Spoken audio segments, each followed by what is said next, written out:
All right, hello, and my apologies for starting a couple minutes behind schedule. I had some technical issues with my Wi-Fi, so that was always fun right before an office hour, but we got it smoothed out. Things are running well. I'm just a couple minutes behind schedule. Dude, we got our gunner back. Raj is the first one on the comment thread, stream thing, feed. I don't know what it's called. The place where you leave comments. All right, we have today one question request, which is cool. We haven't had one for a while, so I have one pre-programmed request for a question, and oh, I missed you too. It was a really lonely stream for Wednesday's Chem 420 office hours. If you want to see a guy, a professor at rock bottom, just sitting talking into a microphone, you can hear me do that for I think like 20 minutes. I don't actually talk the whole time. It was so bad. I was so lonely. I started working on your Gen Chem multiple choice problems for exam 3. So there's a solid chunk of it where I was just clickety clack on the keyboards because nobody was talking to me. So anyways, that's probably going to be my least watched video of all time. Who knows? I might delete it later. Just because there's nothing, like no content whatsoever. So, totally.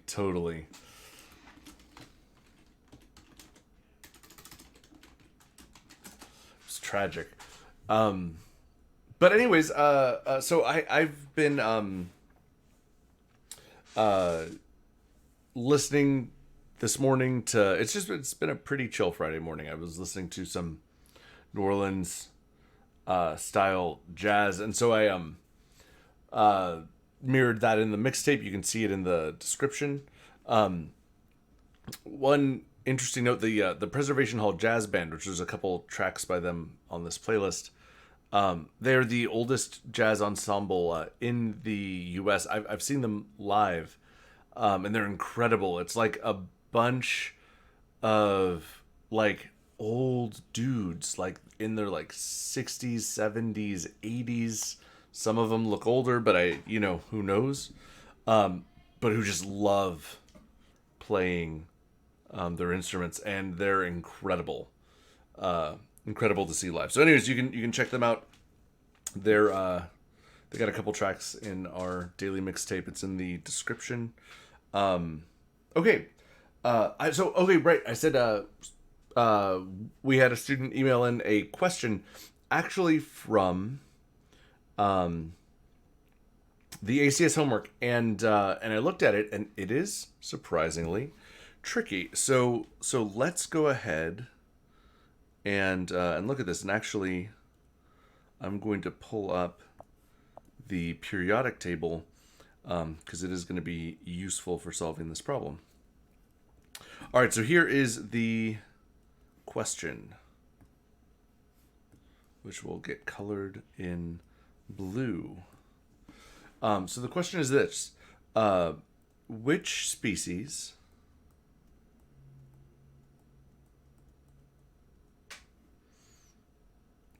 has this ground state configuration?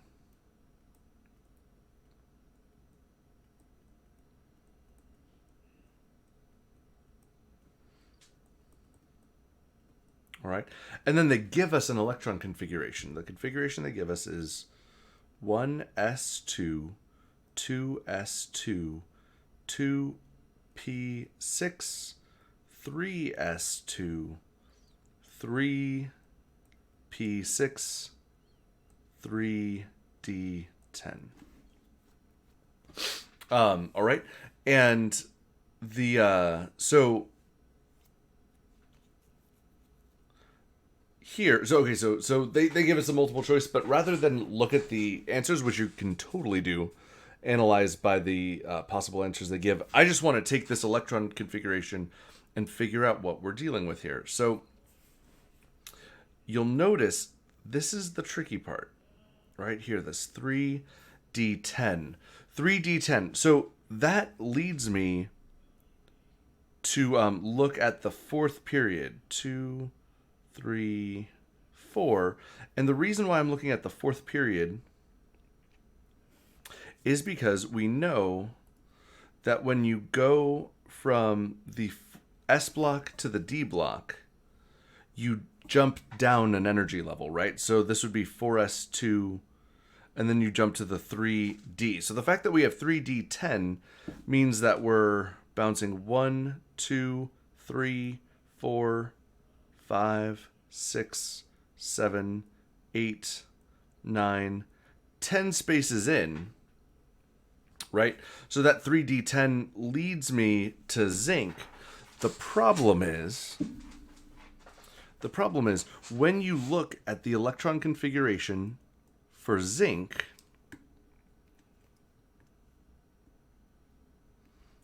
I need a bigger eraser. When you look at the electron configuration for zinc, whoops. And I'm just going to use the noble gas abbreviation argon, because why the heck not? Right, all this right here.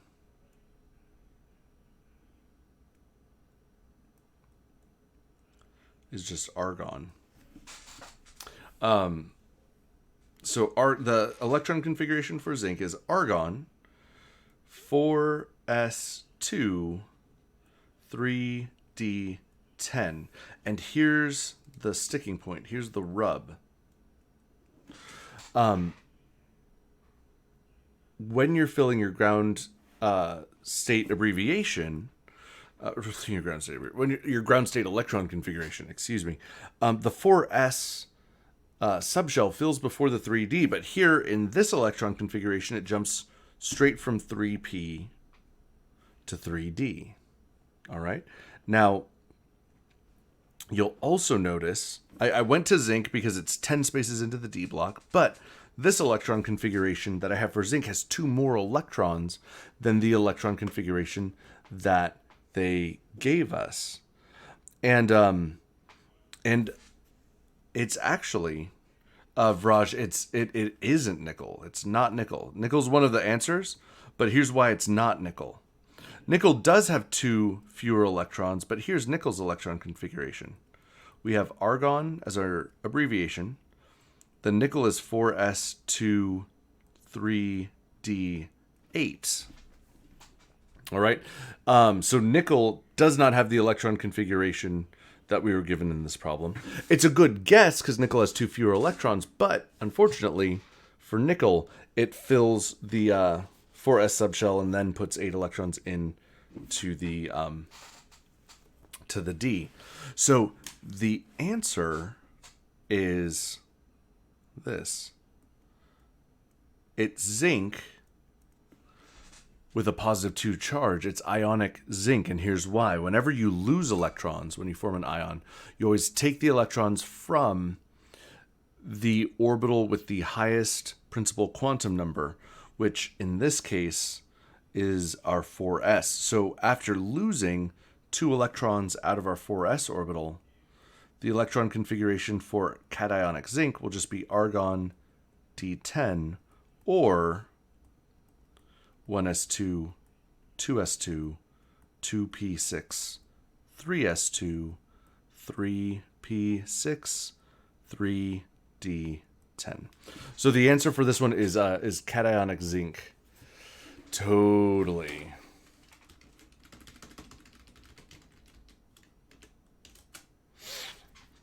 Yeah, nickel's not a bad guess when you notice that the electron configuration for zinc has 2 more electrons than ours, but nickel is still going to fill that 4s orbital first.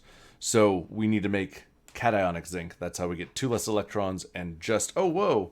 I forgot my energy level. 3d10. So that is the answer to this question. Cationic zinc has the electron configuration that we are looking for. Cool. All right. That is our one and only question, a pre-programmed question for today. So as of right now, I'll answer anything that you guys have to throw at me. And by you guys, I mean Raj and or the 2 other humans lurking in the shadows.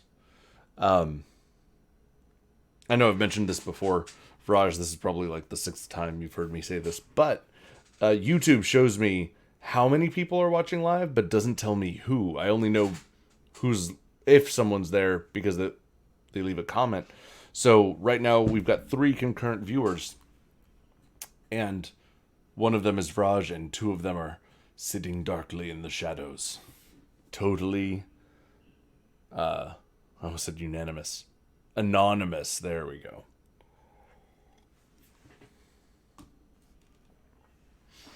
Whoa. That's me dropping my stylus, and that's the sound I make when I drop my stylus. Whoa. So yeah, that's what I got.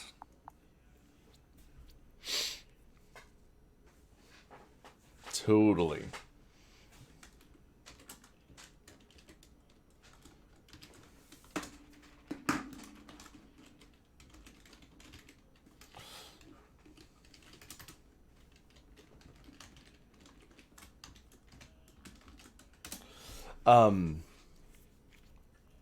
So yeah, I'm open to questions.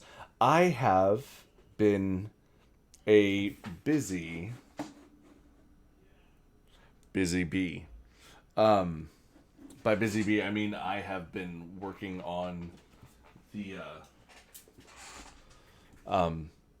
your multiple choice. I've gotten a significant chunk done.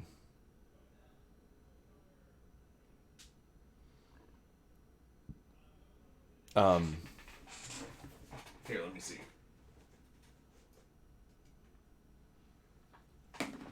I'm trying to... Oh, here we go. Question. Okay, let's see. Br2O. O is essential atom. Okay. Great question. Okay. All right. So... Okay, great question. So here's they give us a molecule, and they ask us to draw the Lewis structure, label the geometry, determine the bond angle, all that good stuff. And yeah, so there's actually multiple ways you can draw this Lewis structure. But the actual the correct one, when I say correct, I mean the one that exists in nature, this is like water with, instead of 2 H's, 2 bromines. So in nature, this is the structure of Br2O. It's like H2O, but with bromines. And when you look at Raj, just like you were saying, water has, oxygen, our central atom, has 2 atoms and 2 lone pairs, which means that we are tetrahedral is our electronic geometry.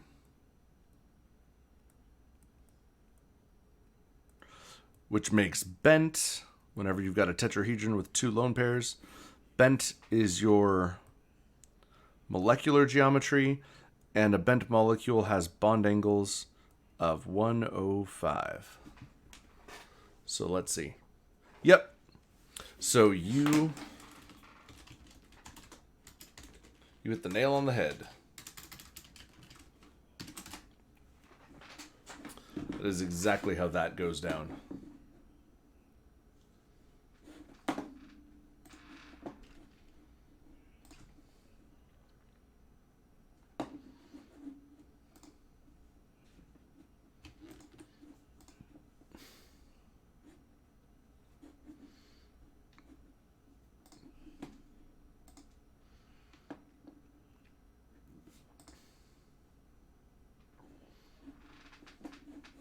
Oh, and let me...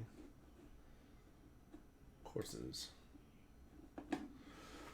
I'm looking up to see what my progress is on your the multiple choice for exam 3. I'm definitely making the concerted effort to write softer problems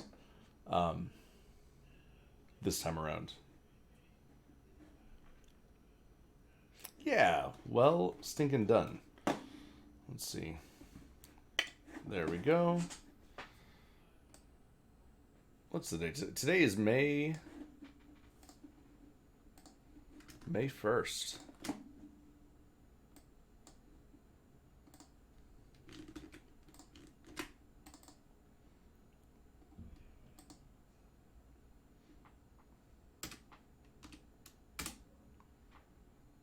What? That can't be right. Oh, maybe it is. No, it can't be right. Oh, it's not right. I knew it was too good to be true.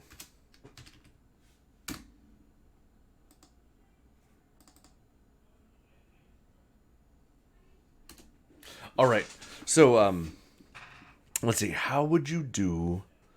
Ah, yeah. Totally. Okay. Great question, Braj. That is a fun one.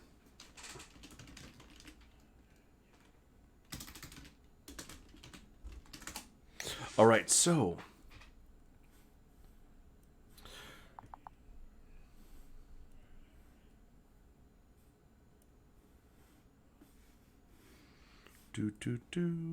All right.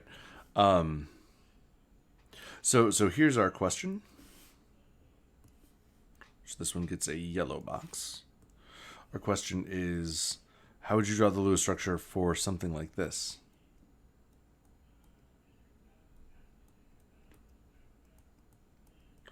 All right. Now the cool thing. So this is something. This has a name, and this is called a condensed structure.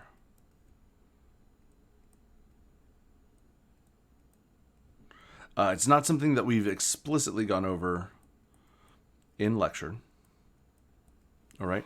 But it has a cool piece of information. In a condensed structure, it gives you a line of carbons. And it tells you which carbons are connected to which carbons. So each carbon is bonded to the two carbons that are next to it. All right. So it gives you basically the scaffold for the Lewis structure. We're going to have 4 carbons in a row. All right. Now, I'm going to number these. 1, 2, 3, 4, just for our convenience so that it's easier to reference them. 1, 2, 3, and 4. So one thing you'll notice about carbon 1 is it's a CH3. That means that these 3 H's right here all belong on carbon 1.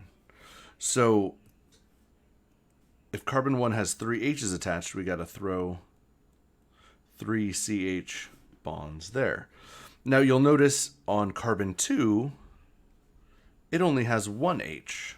So we put 1 H on carbon 2. Same with carbon 3, it has 1 H, and then carbon 4 is a CH3, so it has 3 H's. All right, now, one of the things you'll notice is we've got a problem. Carbon 2 and carbon 3 do not have a full octet. They only have 3 bonds, and we know that carbon wants to make 4, so it has access to 8 electrons. That means that between carbon 2 and carbon 3, there's a double bond. All right. There's a CC double bond. That way both carbon 2 and 3 have a full octet, have access to 8 electrons. So this would be the Lewis structure. The Lewis structure is here. Now the skeletal structure, this is something that for those of you who are Gen Chem, so all of you, you haven't learned skeletal structure, you will not be tested on skeletal structure. But for those of you who are maybe have OChem in your future or are prepping for the MCAT, this is relevant to you. So the way you draw skeletal is we're 4 carbons long. Right, so 1, 2, 3, 4. In a skeletal structure, every vertex and terminus is a carbon. You don't draw in any of the CH bonds. And then you'll notice there's a double bond between 2 and 3, so we have to have a double bond between carbon 2 and carbon 3. So this is how you draw the skeletal structure for the Lewis structure you see on your left. And that is how that works.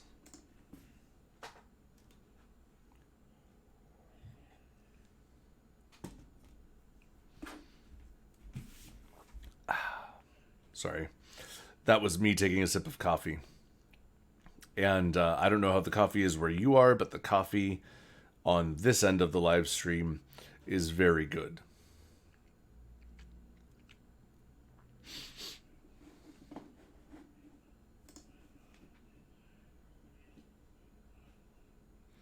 So that is that question. And it's a mini taste of OChem. Dude, nice!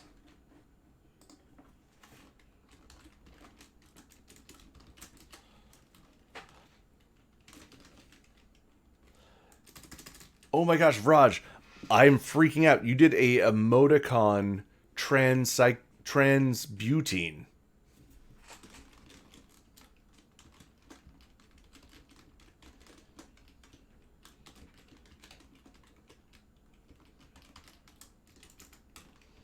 I am literally going to be texting that to all of my grad school friends today. That is amazing. That is so stinking cool. That might be the best thing I've seen all day. I'm way too excited about this. More excited about it than I should be.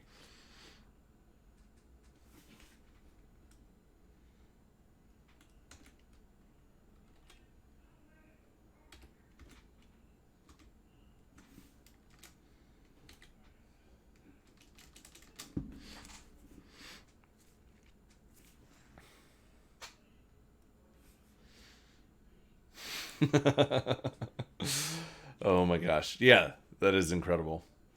Yeah. It's a little more of a low-key office hours today.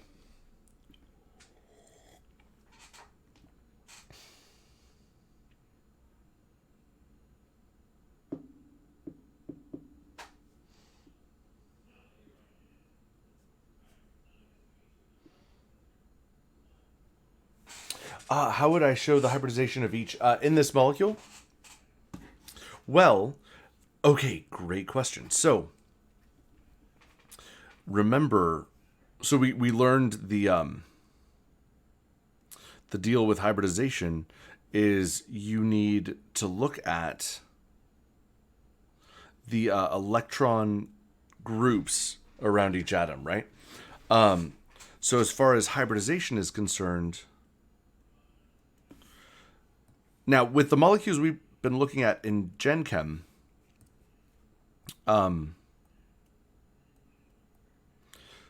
there's been a central atom, right? So it's like, what's the hybridization of the central atom?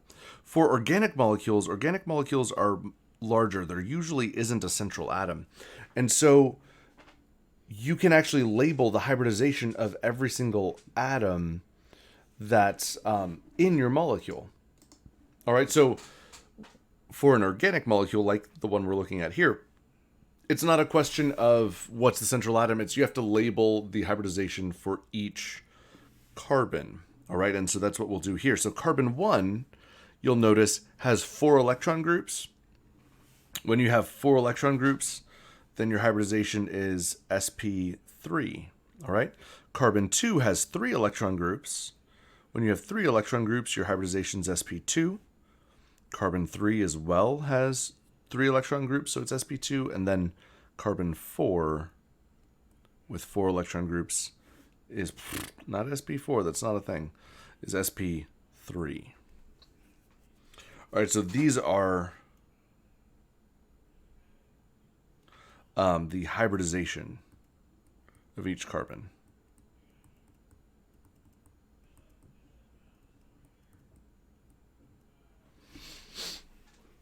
Totally.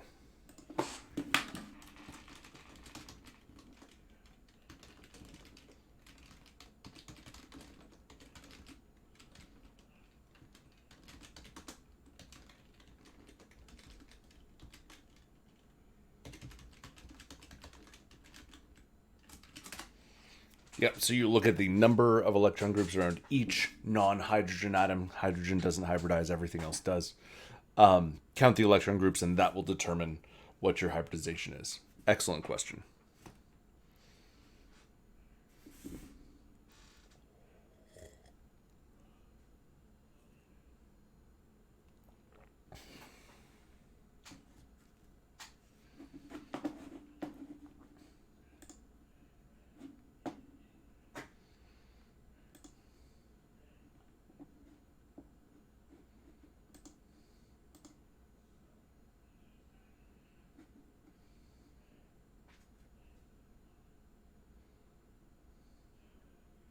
Let's see. Is this always the case in OChem?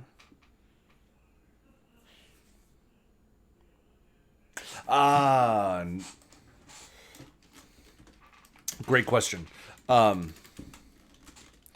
It is not always the case.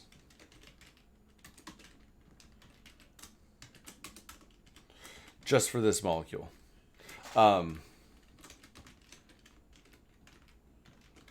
Molecules in OChem can be symmetric.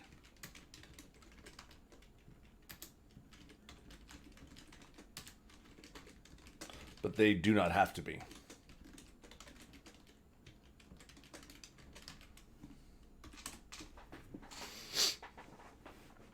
Yeah, this one looks very, very nice, very clean cut. But no, it's a special thing. You'll see them. There's definitely symmetric molecules in organic chemistry, but they don't have to be.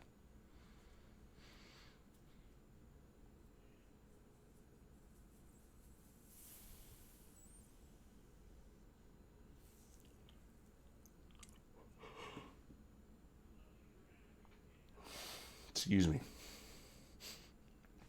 The yawning is why I have this coffee going. I'm on, I think this is cup number 2 today. Normally I'm a 1 cup kind of guy, because I started, it was weird. I turned 30 and started having heartburn. And that limited the amount of coffee I could drink. But I needed a little extra boost today, so I'm taking my risks.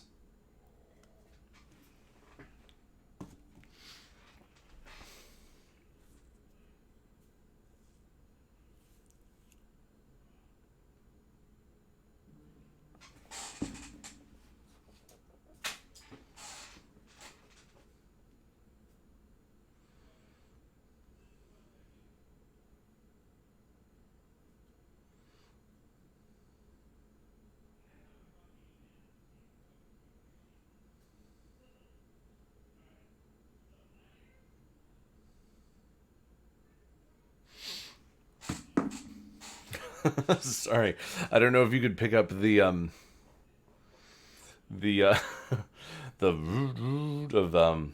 my phone's on silent, but it's on vibrate. And I'm like, I'm just gonna text to make sure this check this text to make sure it's not important.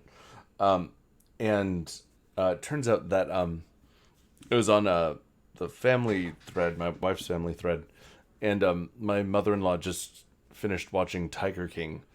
And so, so anyways, I haven't seen it yet, but I know it's the thing to do in quarantine, right? And anyways, that's why my phone won't stop vibrating right now.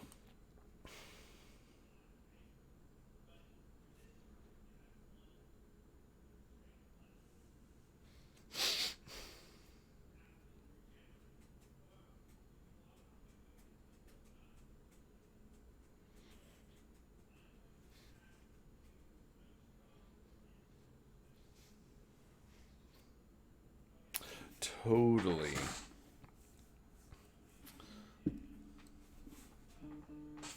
Oh, I'm like, I should check this. Wait, nope. It's just my mother-in-law needing to talk about Tiger King. I can't even help her with that because I haven't seen it yet. Are there new questions?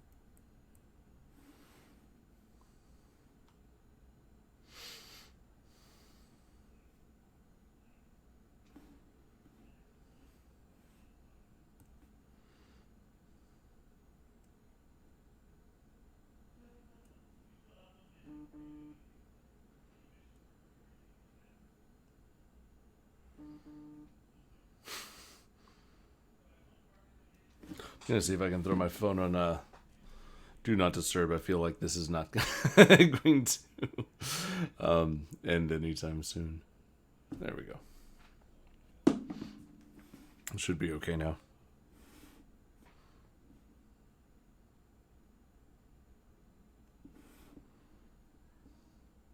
Let's see. How would you judge the ionization energy? Which group has the highest or lowest? Okay, great question. Great question. So the thing to remember, but before we get to this, here let's pull up the periodic table.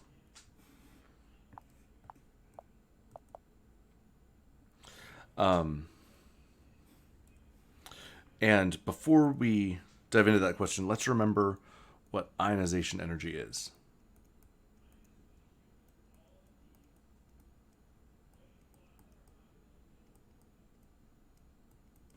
Remember, ionization energy is the energy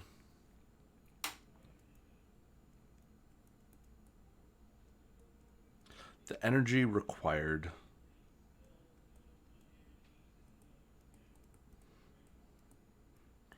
to take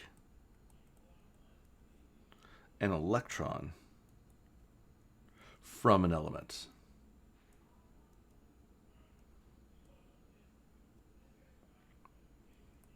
All right, it's the energy for this reaction. You start with a neutral element and you remove an electron, creating a positive cation.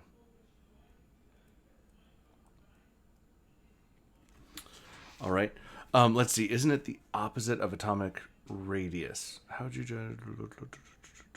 Okay. So here's the thing. So it is the energy required to take an electron from an element. All right. So you have to ask. Really, this is the question you want to ask. Oops, I don't want that in yellow. Ask yourself this question.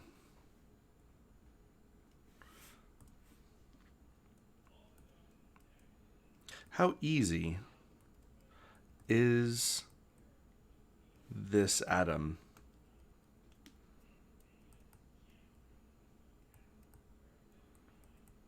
to mug? Right? Because you're mugging this guy for its electrons. How hard is it? Is this atom like ratcheted down, has its purse tightly grasped, its electron purse? Or is it kind of loosely like swinging, dangling by a couple fingers? Would it be easy to grab this guy and go? Or are you going to have to pull hard to remove this? The harder you have to pull, the higher the ionization energy is going to be, right? So if I asked you to compare ionization energy for, let's say, let's compare magnesium versus chlorine. Yeah, exactly, Raj. That is exactly correct. The noble gases are like, you can't touch our electrons. They will have the highest ionization energy. Whereas, like, what group 1A metals are going to have super low ionization energy. They're like, yeah, you can take my electron. I don't want it anyway. Right? If I asked you to compare magnesium, which is here, to chlorine, which is here, chlorine, you're going to have to spend a lot more energy to get an electron away from chlorine because it's way more electronegative than magnesium. So chlorine would have a larger ionization energy. And the thing to remember is the ionization energy trend is the same as electronegativity.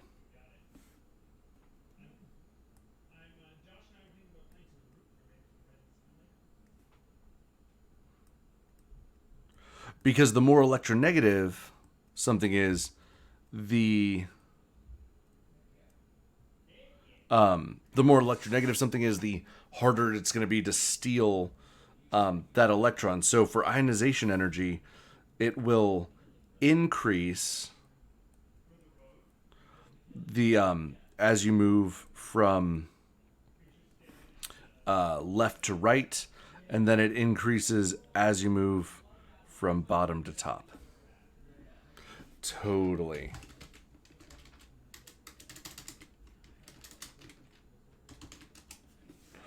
So it tracks with electronegativity. And that is I'm glad that you're studying this because, and this is VCs. I don't know what happened to my accent right there. This is part of the advantage of showing up to office hours.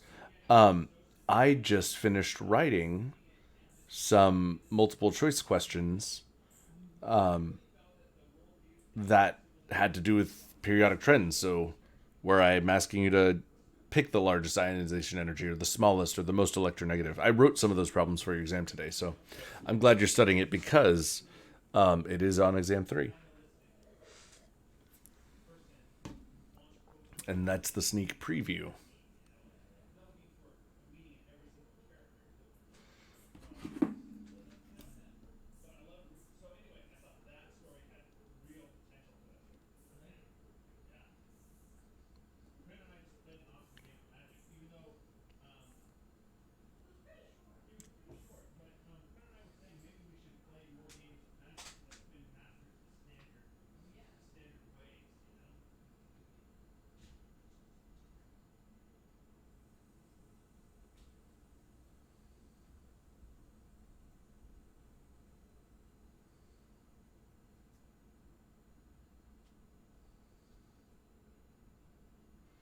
Okay, so let's see.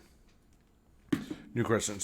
So when a covalent bond breaks in such a way that the shared pair of electrons stay on any one...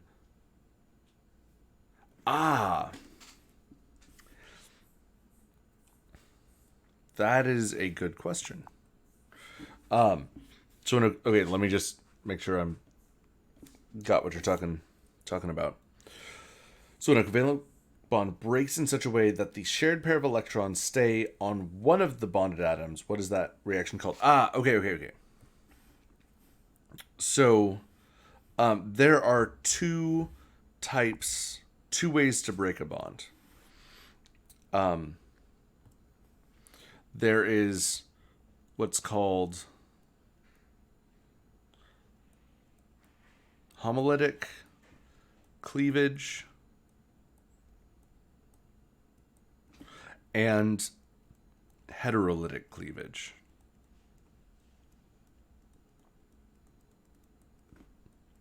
Yeah, your guess is pretty spot on. All right, with homolytic cleavage, You've got a bond between two elements, which I will call X and Y. And there's two electrons in this bond. One electron in homolytic cleavage, it breaks evenly. Each element gets one of the shared electrons. So you end up with two radical species. X gets one of those electrons in the bond, and Y gets one of the electrons. All right.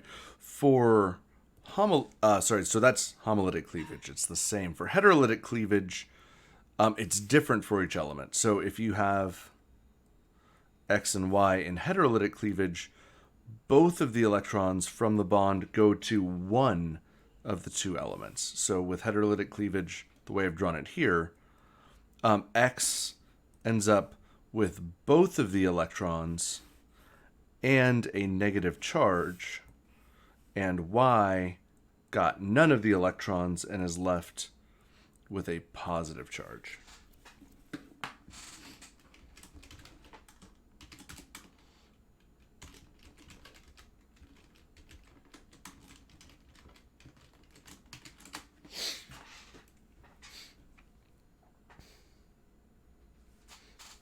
And that is the homolytic cleavage and heterolytic cleavage of a bond. Those are the two ways they can go.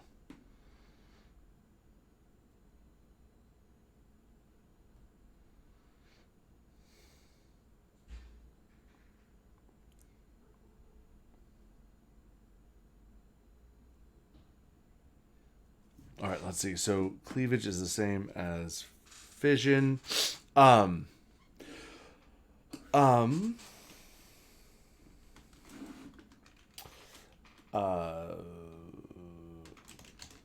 So chemists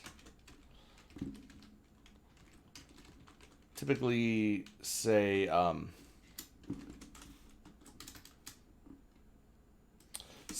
cleavage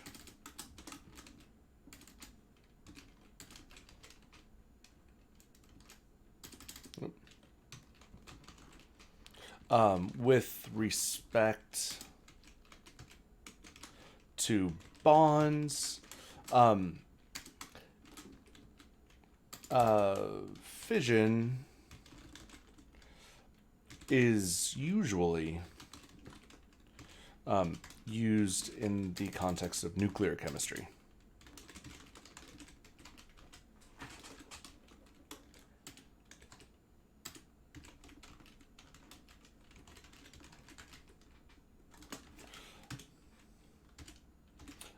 Like nuclear fission.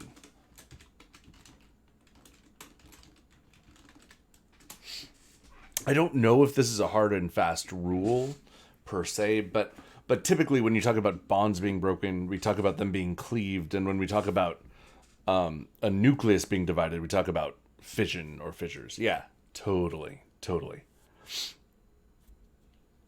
And again, I don't know if there's like a formal like rule, but that's just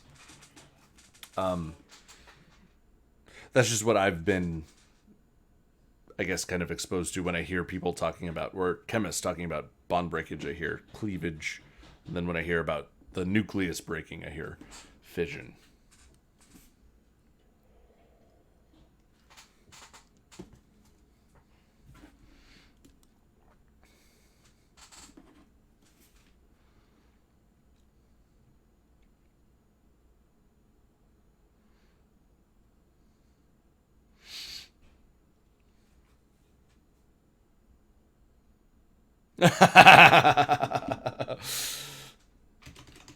That's awesome.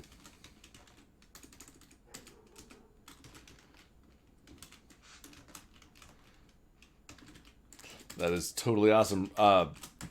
Practice MCAT is very relevant for a decent chunk of humans taking this course.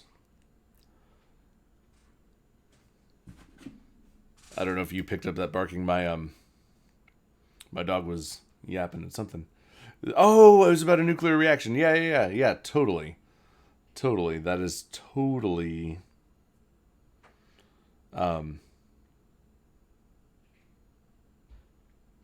Totally a. Oh, I'm spacing. Totally a thing that would come up.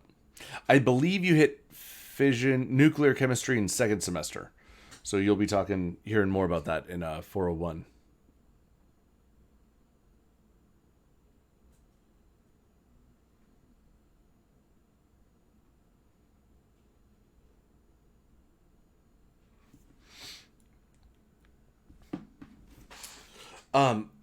Thermal. Oh, okay. Well, so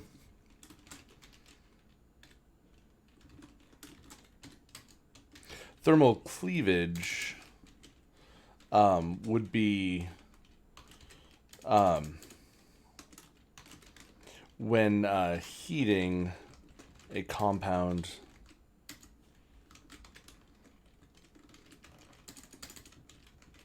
causes its bonds to break.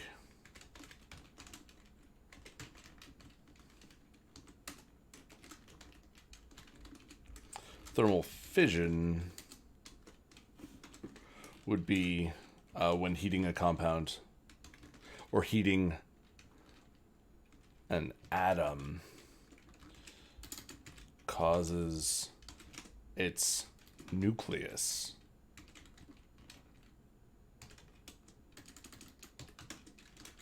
to decompose.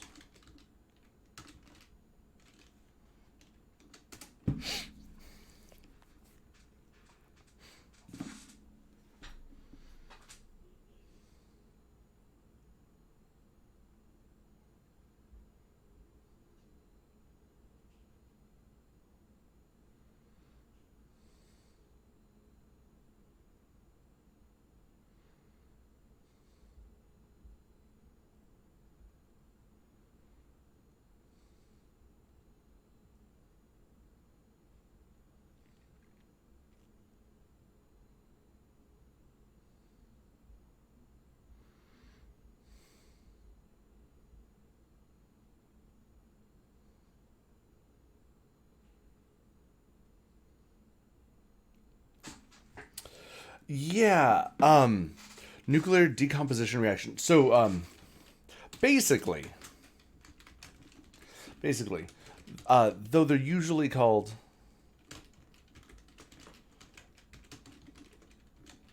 called or I should say though it's usually called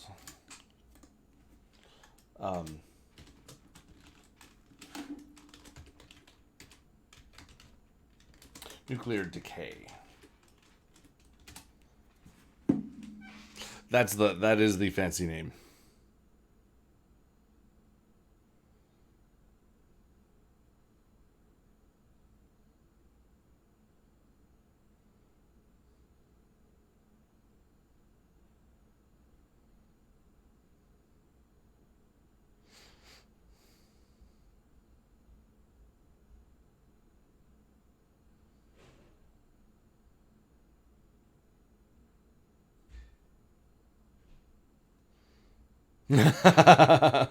It can be. It can be. But not always. Sometimes it's Chernobyl we're talking about.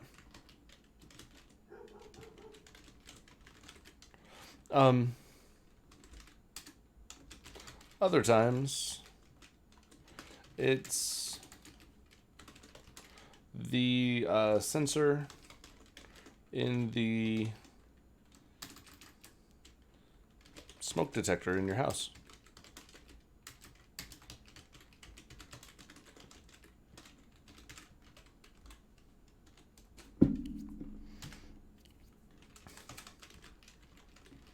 Sometimes it's the carbon-13 in your body.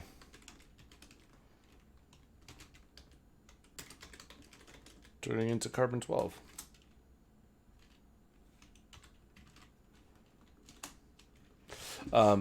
It really, yeah, it could be horrible, disastrous. It could be natural and benign. It really depends upon the elements we're talking about.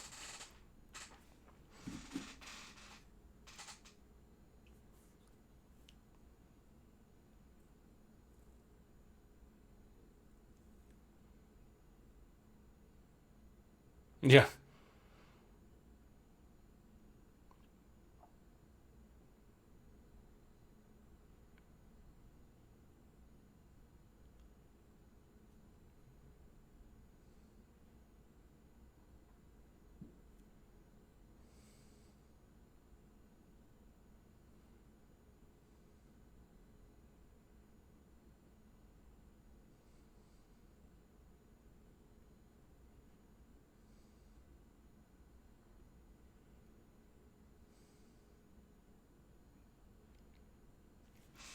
Let's see. So, what is a Bronsted-Lowry acid?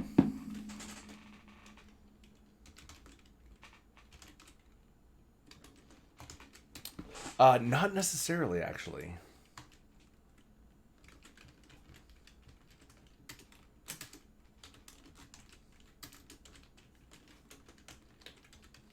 The definition is a proton donor. Any compound that donates a proton in a chemical reaction is a Bronsted acid. And as you'll see next year, there are tons of organic Bronsted acids.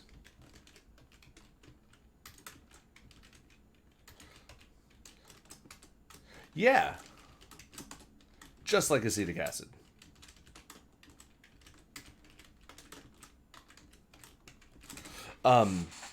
It's anything that donates a proton. There are tons of organic molecules that do this. In fact, like it's one of the first few chapters in your book. In most OChem textbooks, like chapter 2, chapter 3, you'll cover acid-base reactivity, and you'll see that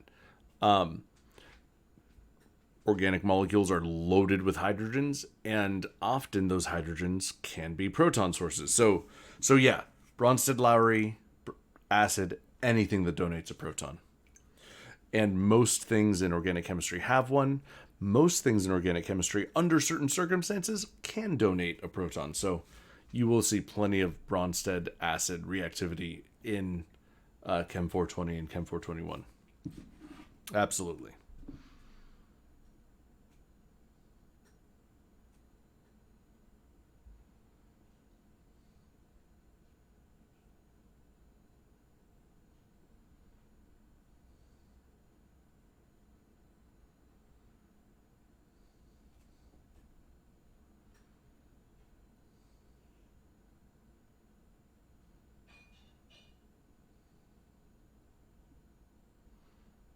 Totally cool.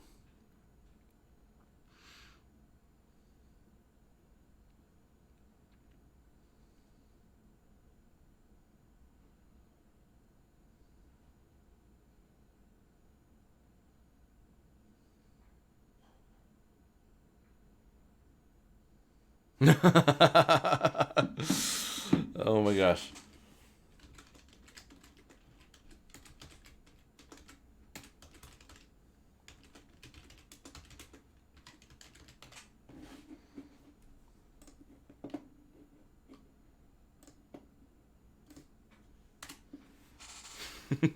I know it's it's basically like a one-on-one tutoring session, really, when you think about it.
Alrighty, well, dude.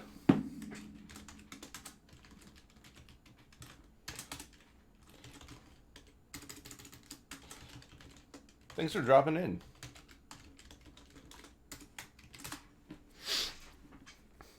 Totally. In the, so Vraj is peacing out. Heck yeah. Best emoji in existence. Vraj, who's been my sole companion this office hour, is peacing out. And I think we're at 56 minutes. I'm going to hang out till we hit 60. And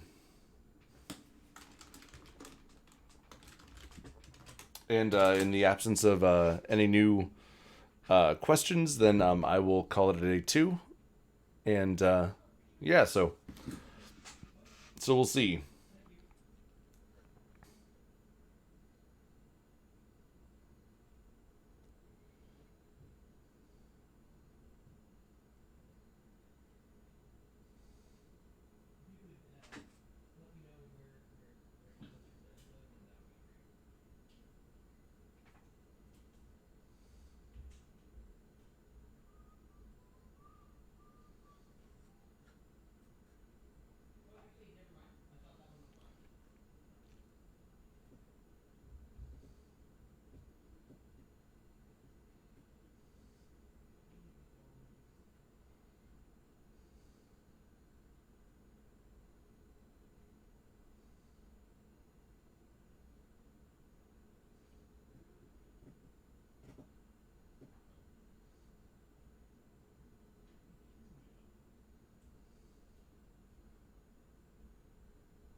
Alrighty, well, we are rounding third here. Thanks to everybody who,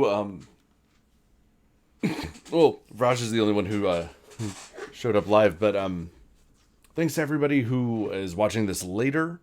Remember, you can always email your questions in. If you're not able to tune in live, you can still get answers, explanations to the problems that plague you. I have been hard at work at your multiple choice exam. I will have more to say about that on Monday. Look forward to seeing you all there or later. And we will continue our discussion of hybridization as we march to the end of this semester, heading into the penultimate week starting Monday. Look forward to seeing you guys. Have a chill weekend. Later.